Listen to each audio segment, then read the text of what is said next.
ओम दोस्तों, मैं योगाचार्य मनोज श्रीमती गोमती देवी योग एवं प्राकृतिक चिकित्सा महाविद्यालय बड़ा गांव से योग में पोस्ट ग्रेजुएट डिप्लोमा इन योग थेरेपी में पतंजलि योग सूत्र में समाधिपाद हम पढ़ रहे थे। हमने 1 से लेके 20 तक सूत्रों का हमने वाचन कर लिया, समझ लिया। आइए अब हम 11 नंबर से लेके 20 नंबर तक के सूत्रों को पुनः वाचन करते हैं। इस वीडियो के अंदर बार बार वाचन करेंगे तो हमें याद होंगे। अनुभूति विषया संप्रेमोषः स्मृति ही अभ्यास विराग्यभ्याम तन निरोध है तत्र स्थितो यत्नो अभ्यास है दीर्घ काल कालने रत्न तय सत्कार सेवितो दृढ़ भूमि ही दृष्टानुश्रवी के विषय वृत्ति तृष्णा वशीकार संज्ञा वैराग्यम तत्परम पुरुष ख्यातिर्गुणे वेतु तृष्णायाम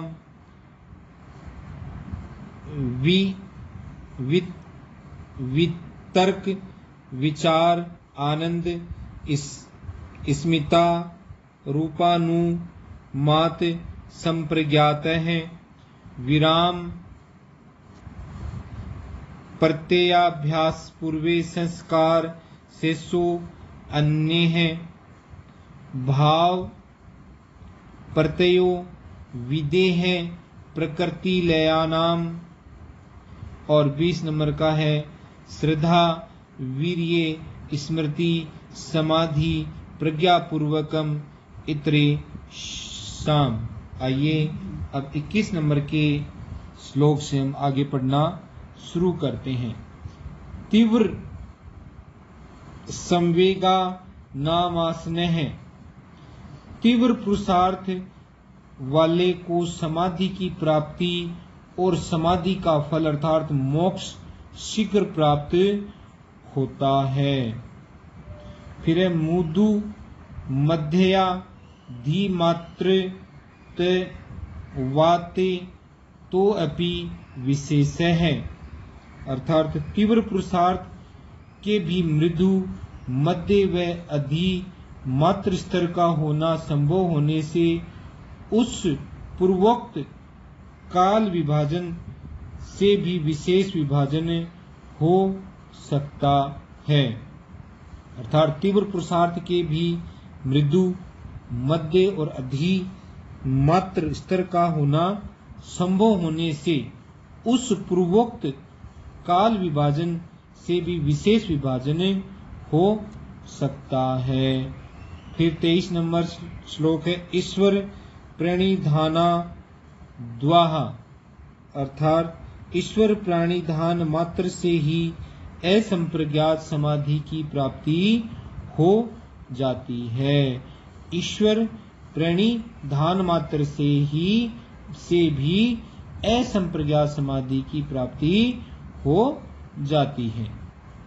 आइए 25वां 24वां श्लोक क्लेश कर्म विपाक आसे रे परामृष्ट है पुरुष विशेष ईश्वर है अर्थात क्लेश कर्म विपाक और आशय से अछूता चेतन तत्व विशेष ईश्वर है। ईश्वर कौन है?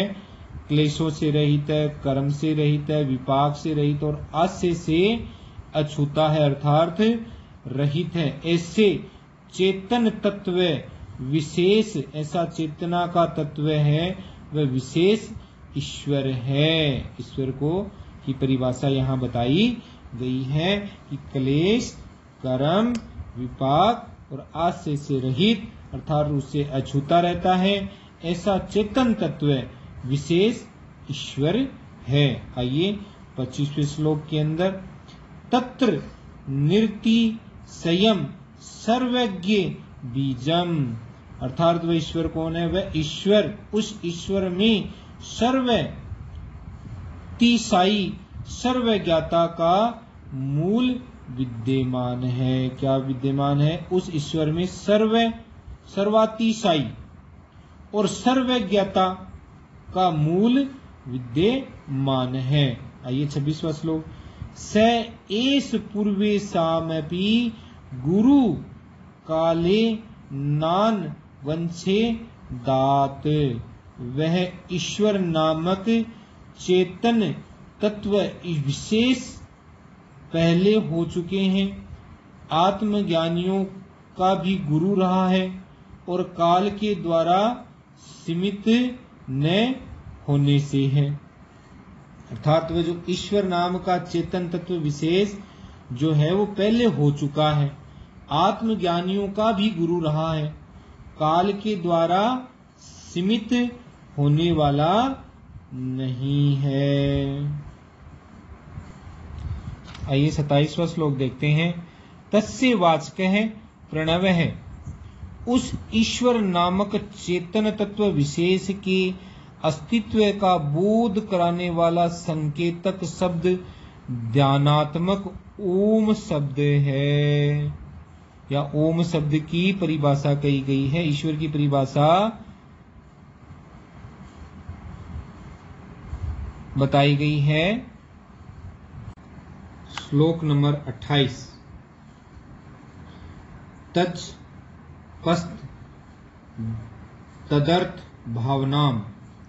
उस ईश्वर बोधक ओम शब्द को पुनः पुनः उच्चारण के साथ उसके अर्थ की भावना करनी चाहिए। यह जप की विधि है। अर्थात जब हम ओमकार का उच्चारण बार बार कर रहे हैं तो उसका अर्थ भी जाने, उसके अर्थ की भावना पूर्वक उसका उच्चारण करने से करते हैं तो ये जप की विधि कहलाती है। आइए 29वां श्लोक। ततः प्रत्येक वेद नाधिगमो अपयंत राया भावाश्च। जप करने से साधक को स्व यानी आत्मा का साक्षात्कार हो जाता है। यह समाधि विघ्नों का नाश भी हो जाता है। यह जप का परिणाम है। यानी ओमकार का जप करते हैं, अर्थ भावना पूर्वक जप करते हैं तो जप करने से साधक को स्व आत्मा यानी स्वयं की आत्मा का साक्षात्कार हो जाता है तथा समाधि में जो विघ्न है उनका नाश भी हो जाता है। यह जप का परिणाम है। आइए 30वां श्लोक बड़ा श्लोक है, थोड़ा सा धीरे धीरे पढ़ेंगे। व्याधि स्ते सते नासम संशय प्रमाद आलस्य अविरति भ्रांति दर्शन नालब्ध भूमिका तैवान स्थिति त्वानि चित्त विक्षेपास्ते अत्यंतरायाः। इसको पुनः पढ़ेंगे। व्याधि सत्यान संशय प्रमाद आलस्य अविरति भ्रांति दर्शन आलब्ध भूमिकात्व अनवस्थित्व ये त्वानि चित्त विक्षेप पास्ते अंतरायाः। अर्थात व्याधि सस्तेयान संशय प्रमाद आलस्य अविरति भ्रांति दर्शन अलब्ध भूमिकात्व अनवस्थित्व ये चित्त के विक्षेप हैं तथा समाधि की प्राप्ति में बाधक रूप हैं। ऐसे हमने 21 से लेकर 30 तक श्लोक का पढ़े और उनका अर्थ जाना। आइए अब इनका पुनः एक साथ वाचन करते हैं। तीव्र संवेग गाना मास्नेह मृदु मध्ये धी मात्रत्वास्तेव अपि विशेषः ईश्वर प्राणी धाना द्वाह क्लेश कर्म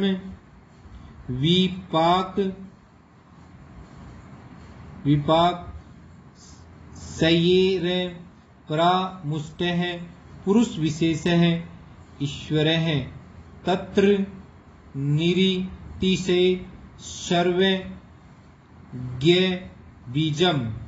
25 नंबर श्लोक। आइए 26 नंबर श्लोक। स एषु पूर्वे सामापि गुरुः काले न वंशेदात। 27 नंबर श्लोक। तस्य वाचके प्रणवः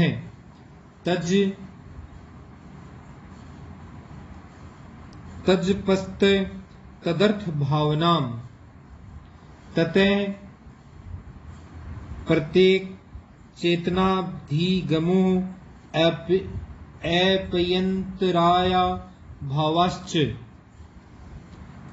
व्याधि सस्तयाने संशय प्रमाद आलस्य वीरति भ्रांति दर्शनालाब्ध भूमिकत्व अनविस्थितत्व त्वानि चित्त विक्षेपास्ते अयंतरायाः।